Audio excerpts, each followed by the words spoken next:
සුබ දවසක් වේවා මගේ හැම දෙනාටම. ඉතින් අද ඔයගොල්ලන්ට අරන් ආවිලා තියෙන්නේ 7 ශ්‍රේණියේ විද්‍යාව ශාක විවිධත්වයේ පාඩමේ 6 වෙනි කොටස. එහෙමත් නැත්නම් අවසාන කොටස. ඉතින් මම අද බලාපොරොත්තු වෙනවා ගොඩාක් මේ සීරීස් එකේ ගොඩාක්ම කොටස් තිබ්බ හින්දා අදින් පාඩම ඉවර කරන්න ඔක්කොම කොටස් එක්ක. ඉතින් ගොඩාක් කතා නැතුව අපි යමු අද වීඩියෝ එකට. අද පාඩමේ ඒ කිව්වේ වෙනද වගේම අපි ඉගෙන ගත්ත පාඩමේ ඒ කිව්වේ පළවෙනිම පාඩමේ අද තියෙන කොටස තමයි ඵල හා බීජ. ඉතින් මේකේ කරුණු වලට තියෙන්නේ ඵල බාර ගැනීම. ඒ කියන්නේ ඵල හට ගැනීම, බාර ගැනීම නෙමෙයි සමාවන්න. ප්‍රචාරණ ක්‍රම, බීජවල වැදගත්කම සහ සංරක්ෂණය. ඊළඟට තියෙනවා සපුෂ්ප ශාකවල පුෂ්ප පරාගණයෙන් පසු ඩිම්බකෝෂ ඵලයක් බවටත් ඩිම්බ බීජ බවටත් පත් වේ. සපුෂ්ප ශාකවල තමා මේක සිදුවන්නේ මොකද මලක් නැත්තම් ඩිම්බකෝෂ ඩිම්බ තියෙන්නේ කොහෙන්ද? ඒකින්ද සපුෂ්ප ශාකවල කියන කොටස අනිවාර්යයි. සපුෂ්ප ශාකවල පුෂ්ප පරාගණයෙන් පස්සේ තමා මේක ගෙඩියක් එහෙමත් නැත්නම් ඵලයක් බවට පත් වෙන්නේ. එතකොට මලේ පෙති ටික අතුරුදහන් වෙනවා. ඒ කියන්නේ පෙති ටික තමා මලේ පාටත් එක්ක ගෙඩියට චූට්ටක් පෙතිවල වර්ණයක් හම්බ වෙන්නේ මලේ පෙති වලින් තමා.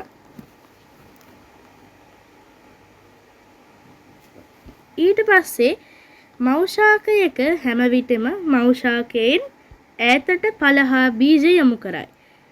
මව් ශාකයක් තියෙනවා නම් ඒ කියන්නේ මේ පරාගණයෙන් පස්සේ මව් ශාකයක් හැම වෙලාවෙම මව් ශාකය අහල පහලම නැතුව මව් ශාකයෙන් ඈතට බීජ ව්‍යාප්ත කරනවලු.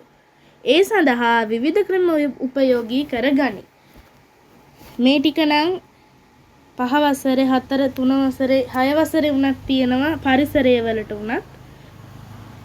ඒකින් නම් මම මේක ගැන ගොඩාක්ම කතා කරන්න යන්නේ නැහැ.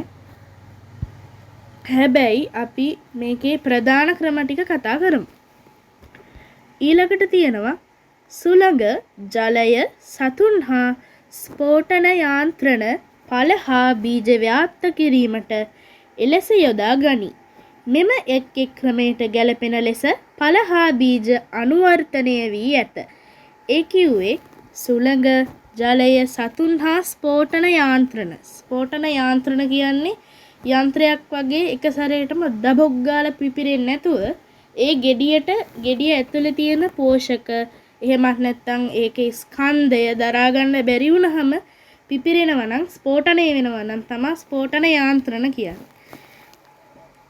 එතකොට තියෙනවා මෙව්වා ඵල හා බීජ ව්‍යාප්ත කිරීමට කලින් කොටසෙදි කතා කරා වගේ එහෙම යොදා ගන්නා ක්‍රමලු. ඵල හා බීජ මේ ක්‍රමවලටම අනුවර්තනය වෙලා තියෙනවලු. ඒ කියන්නේ මොකක්ද කියලා මම මේ වීඩියෝ එකේ ඉදිරියට මම ඔයගොල්ලන්ට කියලා දෙන්නම්. මුලින්ම ඒ ක්‍රමයක් විදිහට දැන් අපි මෙතන කතා කරේ සුළඟ, ජලය, සතුන් සහ ස්ෆෝටන යාන්ත්‍රණ. මෙතනදී ස්ෆෝටන යාන්ත්‍රණ නැහැ. මොකද මෙව්වගේ විශේෂ ලක්ෂණයකට කියලා තියෙන්නේ. ඉතින් ඇතුලේ ගබඩා වී ඇති පෝෂකවල ස්කන්ධය හරි එහෙමත් නැත්නම් පිටත මොකක්ද ඒකට කියන්නේ?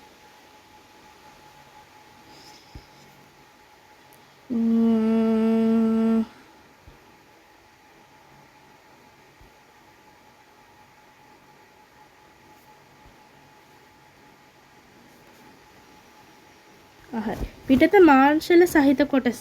ඒ කියන්නේ අපි ආහාරයට ගන්න කොටස ස්කන්ධයෙන් වැඩි වුණාට පස්සේ ස්ෆෝටනය වෙලා පිපිරිලා යනවා නම් මෙවුවා ස්ෆෝටන යාන්ත්‍රණ ස්ෆෝටනයේ මගින් ව්‍යාප්ත වන බීජ කියලා කියනවා. ඒ වගේම ඉතින් මෙව්වට උදාහරණ විදිහට තියෙන්නේ කවුරුණත් දැකලා තියෙන එකක් තමයි කූඩලු, රබර් එහෙමත් ස්ෆෝටනයේ මගින් මදටිය වලින්දත් ස්ෆෝටනය මගින් මට මතක විදිහට ඒ දෙක නම් ගන්න එපා. චුට්ටක් හොයලා බලන්න. ඊළඟට තියෙනවා සුළඟ මගින් ව්‍යාප්ත වන ඵල හා බීජ. මේ මාතෘකාවමයි මේ තියෙන්නේ බීජවල ලක්ෂණ. මේ පළවෙනි ලක්ෂණය බීජ සැහැල්ලු වීම. බීජ සැහැල්ලුයි කියන එක නම් ඉතින් දන්නවා. මං චුට්ටක් ඒක පැහැදිලි කරන්න. බීජ සැහැල්ලුයි කියන්නේ ඔයා බීජයක් චූටි ස්කේල් එකක. ඒ කියන්නේ බර මනින උපකරණයක රත්රන් වගේ මනින උපකරණයක තියලා බැලුවොත් සාමාන්‍යයෙන් අපි ගන්න ස්ෆෝටනය වෙන බීජ තියෙන්නේ. ස්ෆෝටනය වෙන සතුන් මගින් ජලය මගින් ව්‍යාප්ත වන ඕනම බීජයකට වඩා සුළඟ මගින් ව්‍යාප්ත වන බීජ බරින් අඩුයි. ඒකින්ද තමයි පළවෙනිම කරුණ විදිහට බීජ සැහැල්ලු වීම මම මේකට දාලා තියෙන්නේ. ඊළඟ එක බීජ විශාල ප්‍රමාණයක් නිපදවීම. බීජ විශාල ප්‍රමාණයක් නිපදවන්නේ අය සුළඟ යනකොට ගහක උනත් රැඳෙන්න පුළුවන්. එතකොට පාංශු ඒ කියන්නේ ඒ බීජය හැදෙන්න අවශ්‍ය කොටස් අඩංගු පරිසරයක් හම්බුනේ නැත්නම් ඒ බීජ පෙළවෙන්නේ නැහැ. ඒකින්ද තමයි බීජ විශාල ප්‍රමාණයක් නිපදවන්නේ. ප්‍රචාරණ කටයුතු සිදු කිරීම සඳහා රෝම තිබීම. රෝම තියෙනවා කියන්නේ දැන් අපි ගමුකෝ වරා වගේ පාවෙලානේ මේ කියන්නේ සුළගේ පාවෙලා ගිහිල්ලා තමයි ව්‍යාප්ත වෙන්නේ. ඒකින්ද දැන් ඒ වගේ තියෙන රෝම වලින් මේ බීජය තවත් සැහැල්ලු කරනවා. කියන්නේ පාවෙන්න ලේසි කරනවා. බීජය තමයි මේ චූටි කොටසක් විදිහට තියෙන්නේ. මේ තියෙන්නේ නිකම්ම රෝම ටික. මේ රෝම වලින් තමයි සුළඟේ පාවෙලා යන්න මේකට උදව් කරන්නේ. ඉතින් හැම සුළගේ ව්‍යාප්ත වෙන හැම බීජකම නැහැ. ඊගව කරුණ තමයි පියාපත් තිබීම. පියාපත් අත්තට තියෙනවද? නෑ. එහෙම එකක් නෙමෙයි. පියාපත් තියනවා කියන්නේ මේ හොරවල ඔයාලා දැකලා ඇති. ඉන්නකම පෙන්නන්නම් ඒක. කොයි හරි හොර බීජ මේ විදිහට අපි ගත්තොත් පියාපත් දෙකක් වගේ ඔහොම චූටි අණු දෙකක් වගේ ඔහොම ඇවිල්ලා තියෙනවනේ. මේකට තමයි පියාපත් කියලා හඳුන්වන්නේ. ඉතින් ඇත්තටම පියාඹන්න පුළුවන් අත්තටු එහෙම නෙමෙයි. පියාපත් කියලා හැදෙන්නවට ඊළඟ එක සුළගෙහි පාවිය හැකිවීම. මේ හැම එකකින්ම සිදුවන්නේ මොකක්ද කියලා තමයි අවසානම කරුණෙදි තියෙන්නේ.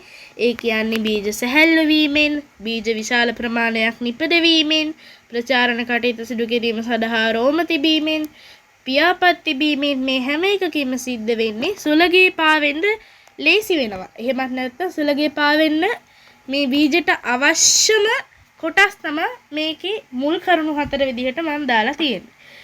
ඊට පස්සේ තියෙනවා අපිට උදාහරණ ටිකක්. මෙන්න ඒ වගේ උදාහරණ තියෙනවා. කපු නම් පුළුන් වගේ මේ වගේ තමයි මේක කියන්නේ රෝම තියෙනවා කියලා. කපු වරා කපුණන් නැහැ. වරා තමයි හොඳටම ගන්න පුළුවන් එක. හොර මේ ගම්මාළු නෙමෙයි. මේ හොර පින්තූරකම පාටනේ. මේ තියෙන්නේ හොර බීජය ව්‍යාප්ත වෙන්නේ නැති ගානට තියෙදි මේ ගම්මාළු කියලා නම් කරලා තියෙන්නේ. ගම්මාළු කියන්නේ ඔහොම එකක්.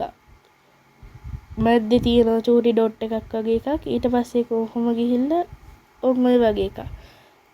ගම්මාළු කියලා කියන්නේ. මේකේ දාලා තියෙන එක නෙමෙයි. ඉරේස් කරමු මේක. හරි. ඊට පස්සේ එහෙනම් සුළඟ මගින් ව්‍යාප්ත වන ඵල හා බීජ ටික හරිනේ. ඊළඟට තියෙනවා සතුන් මගින් ව්‍යාප්ත වෙන ඵල හා බීජ. සතුන් මගින් ව්‍යාප්ත වෙනවා කියලා පෙන්නන්න මම සතුන් කිහිප දෙනෙකුගේ පින්තූරයක් දාලා තියෙනවා. ඒ වගේ ව්‍යාප්ත කරන්න උදව් වෙන. ඊට පස්සේ කලින් විදිහටම තියෙනවා සතුන් මගින් ව්‍යාප්ත වෙන බීජ කියලා මාතෘකාව ලක්ෂණ කියලා දාලා තියෙනවා. පළවෙනි එක ආකර්ෂණීය වර්ණ පැවතීම. ආකර්ෂණීය වර්ණ පැවතින්නේ ඇයි? එතකොට සත්තු ඒකට ආකර්ෂණය වෙනවා. ඊට පස්සේ ඒ මොකක් හරි එහෙම එක්ක ඵලය එහෙම නැත්නම් බීජය ආහාරයට ගන්නවා. ඊළඟට තියෙනවා මස්සල නෙමේ මාංශල හා රසවත් බව. මාංශල කියන්නේ බීජයේ ඒ කියන්නේ එක බීජයක් තියෙනවා නම් ඒ බීජය තියෙන්නේ ඵලය ඇතුළත නම් කජු වගේ නෙමෙයි. ඵලය ඇතුළත තියෙනවා නම් ඒකේ මස් ඒ කියන්නේ අපි ආහාරයට ගන්න කොටස වැඩි නම් මාංශලයි කියනවා. රසවත් කියන්නේ හුඟක් මේකේ රසවත් කියලා අදහස් කරන්නේ පැණි රහගෙන. එතකොට සත්තු ඒක වැඩිපුර ආහාරයට ගන්න නිසා. ඊළඟට තියෙනවා කොකු කටු හෝ ඇලෙන සුළු ස්වභාවය. කොකු කියලා මේකෙන් අදහස් කරන්නේ නාගදරණ වගේ එව්වා. කටු කියලා අදහස් කරන්නේ ඇපල වගේ. පතොක් සතුන් මගින් නේද? ඔව්. පතොක් තව ඇලෙන සුළු ස්වභාවයක් වගේ නම් මේක කියන්නේ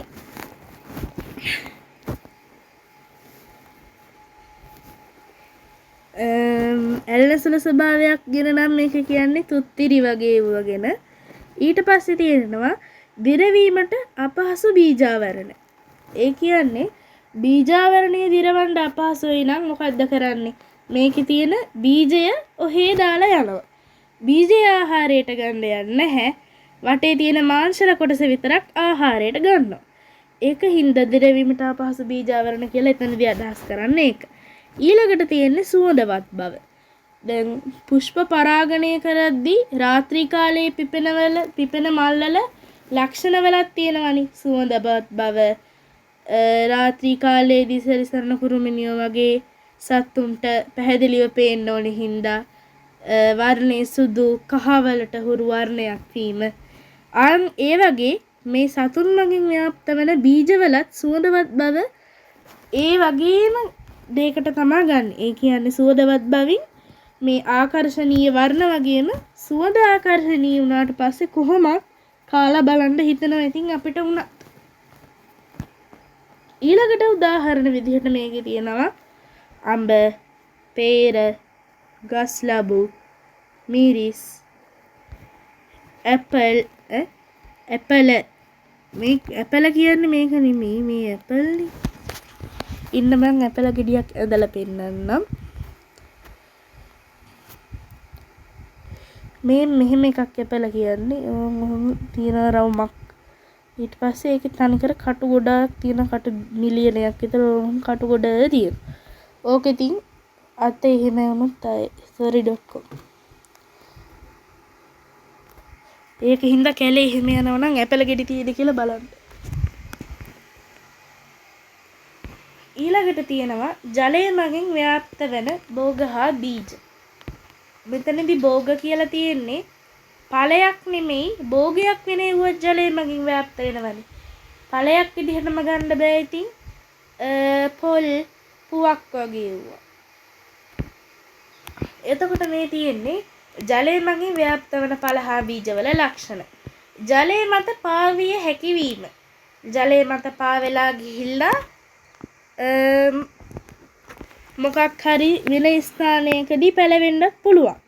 එහෙම නැත්නම් වැටුණු තැන එතනම ජලයත් එක්ක මුසු වෙලා එතනම අවශ්‍ය හිරු එළිය අවශ්‍ය වාතය ජලය ගබඩා වෙලා තියෙන ඔක්සිජන් වාතය විදිහට අරගෙන ජලයේ තියෙන තැනක ඕනම තැනක මඩ පස් එහෙමත් තියෙනවනේ. එතකොට පාංශුත් හරි.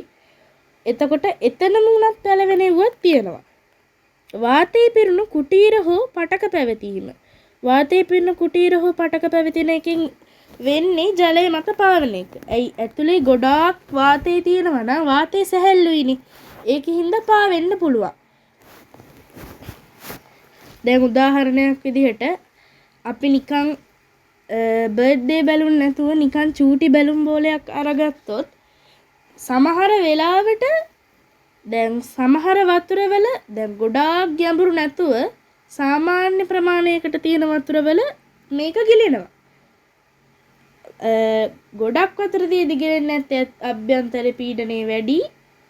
මේකට ඒ තරම් පීඩනයක් දරා ගන්න බෑ. ඒක හින්දා පාවෙනවා. ඒ වගේ දැන් අපි මේ බැලුම පිම්බුවොත් මේක අනිවාර්යෙන් පාවෙනවා. එහෙන් පාවෙන්නේ වාතයේ පිරෙන කුටීර හෝ පටක වගේම තමයි මේක ඇතුළෙත් වාතය පිරලා තියෙන්නේ. වාතය සැහැල්ලුයි. ඒක හින්දා ජලය මත පාවෙනවා. ඊගවට තියෙනවා ජලයට අපරාගම්‍ය බාහිර ආවරණයක් පැවතීම. ජලය උරාගන්නේ නැති කියලායි කියන්නේ. ඊළඟට තියෙනවා කුණු වීමට ඔරොත්තු දීම. ජලයේ දැන් සමහර ශාකවලට බීජවලට ජලය ගොඩක් වැඩි වුණොත් අනිවාර්යෙන් කුණු වෙනවා. ඒ කුණු වීමට ඔරොත්තු දෙනවා කියලා තමයි මේකෙදි කියන්නේ. පැතලි හෝ තැටි වැනි හැඩය. පැතලි තැටියක් වගේ එහෙමත් නැත්නම් රවුම් වෙන්න ඕනේ. පැතලි නම් පැතලි වෙන්න ඕනේ. පැතලි හෝ තැටි කියන්නේ ඉතින් දෙකම එකයි.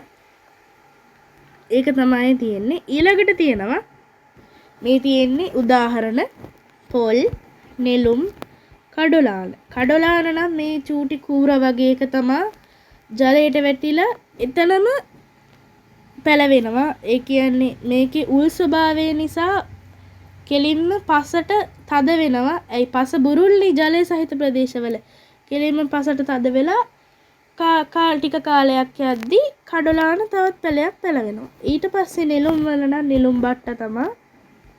ඊළඟට තියෙනවා ඒක බීජපත්‍රී ශාක සහ ද්විබීජපත්‍රී ශාක. මේ තමයි පාඩමේ අවසානම කොටස. සපුෂ්ප ශාක බීජපත්‍ර සංඛ්‍යාත ද්විබීජපත්‍රී ශාක. ඒ කියන්නේ සපුෂ්ප ශාකයක තියෙන බීජපත්‍ර සංඛ්‍යාව අනුව ද්විබීජපත්‍රී ශාක සහ ඒක බීජපත්‍රී ශාක ලෙස කොටස් දෙකකට බෙදිය හැක. මෙන් තියෙනවා බීජ සහ පටකය. මේ තියෙන්නේ පත්‍රයේහි බීජ අඩංගු වෙලා නැහැ. මෙතනදී බීජය අඳින්න ඉඩ නැහැ. ඒකයි මෙහෙම පෙන්නලා තියෙන්නේ. පටකේ නම් තියෙන්නේ පත්‍රයේ තුලමයි. ඊළඟට තියෙනවා මේ තියෙන්නේ ඒ නම් කරලා මේ තියෙන්නේ ඒක බීජපත්‍රී පැලයක්. මේ තියෙන්නේ ද්විබීජපත්‍රී පැලයක්. අංශය තියෙනවා. ඒ කියන්නේ මොකකින්ද අපි මෙහෙම වෙන් කරන්න යන්නේ කියලා. අංශ විදිහට තියෙනවා බීජ, මුල, කඳ, පත්‍ර, පුෂ්ප. එතකොට බීජ විදිහට ඒක බීජපත්‍රී, ද්විබීජපත්‍රී ශාක බෙදලා තියෙනවා. බීජේ එක් පත්‍රයක් ඇත. බීජේ පත්‍ර දෙකක් හෝ ඊට වැඩි ප්‍රමාණයක් ඇත කියලා තමයි මේකේ තියෙන්න ඕනේ. ඉඩ මදි වෙන නිසා මම බීජේ පත්‍ර දෙකක් කියලා දැම්මා. ද්විබීජ කියද්දී ඉතින් නමින්ම ගත්තොත් අපිට කියන්න වෙන්නේ බීජපත්‍ර දෙකක් කියලා තමයි. ඉතින් සරලව නම් ඊළඟට අංශය තියෙනවා මුල. තන්තුමය මූල පද්ධතියක් ඇත. ද්විබීජපත්‍රී ශාකවල මුදුන් මූල පද්ධතියක් ඇත. ඊළඟට තියෙනවා කඳ. ඒක බීජපත්‍රී ශාකයක් නම් කඳ අතු බෙදෙන්නේ නැහැ. ද්විබීජපත්‍රී ශාකයක් නම් කඳ අතු බෙදෙනවා. ඊළඟට තියෙනවා පත්‍ර. ඒක බීජපත්‍රී ශාක නම් සමාන්තර නාරටි වින්‍යාසයක් තියෙනවා. ද්විබීජපත්‍රී ශාක නම් ජාලාභ නාරටි වින්‍යාසයක් තියෙනවා. ඊළඟට තියෙනවා පුෂ්ප. පුෂ්ප ඒක බීජපත්‍රී ශාක නම් පෙති තුනක් ගුණාකාරයක් තියෙනවා. පෙති තුනක් හෝ ඊට වැඩි ප්‍රමාණයක ගුණාකාරයක් නෙමෙයි. පෙති තුනක ගුණාකාරයක් තියෙනවා. ඊළඟට ද්විබීජපත්‍රී ශාක නම් පෙති 4ක් හෝ 5ක් හෝ ගුණාකාරයක් ලෙස ඇත. චතුරාංග හෝ පංචාංග ගුණාකාරයක් කියලා කියන්නේ. ඒ කියන්නේ චතුරාංග විදිහට නම් පෙති 4යි 8යි 12යි 16යි 20යි 24යි 28යි 32යි ඒ විදිහට 4 වර චක්‍රයේ විදිහට. ඊළඟට තියෙනවා පංචාංග. ඒ කියන්නේ පෙති 5ක් 10ක් 15ක් 20ක් 25ක් 30ක් 35 40 ඒ විදිහට. එහෙනම් මෙච්චරයි අදට ඔයගොල්ලන්ට ගෙනල්ලා තියෙන්නේ. මෙච්චරයි කිව්වේ අද මේ පාඩම මෙතනින් ඉවරයි. අද ඔයගොල්ලන්ට මං ගෙනාවේ 7 ශ්‍රේණිය විද්‍යාව ශාක විවිධත්වයේ පාඩමේ අවසාන කොටස. ඉතින් අද වීඩියෝ එක හොඳයි කියලා හිතෙනවා නම් ලයික් කරන්න, සබ්ස්ක්‍රයිබ් කරන්න අමතක කරන්න එපා. එහෙනම් අපි ගියා.